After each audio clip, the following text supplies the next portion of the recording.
Le sexting, une modalité de séduction à l'adolescence? Oui, pas que à l'adolescence, j'ai envie de dire.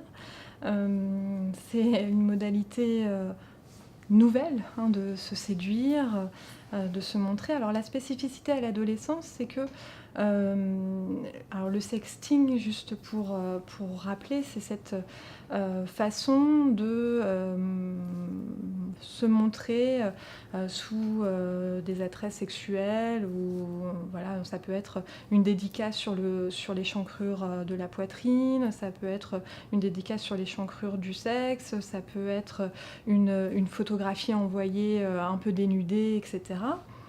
Donc, cette modalité, hein, de se montrer à l'autre, bien sûr, à l'adolescence, elle a une fonction qui est celle à la fois d'apprivoiser son corps, pour les jeunes filles d'apprivoiser leur féminité et puis, de séduire l'autre à distance.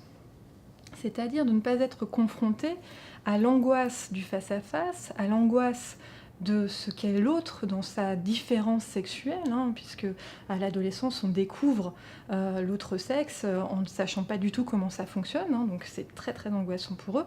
Donc là, le sexting va être une médiation qui va permettre de s'expérimenter à des stratégies, hein, de parade amoureuse finalement, pour voir si ça fonctionne auprès de l'autre, pour voir si on est aimé, si on est désiré par cet autre qui nous terrorise quand on est adolescent.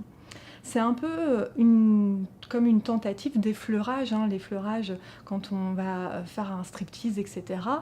Voilà, on va attiser le désir de l'autre. Et bien, le sexting a cette fonction-là, avec cette double fonction finalement d'être un peu protégé, hein, par l'écran et par la médiation numérique.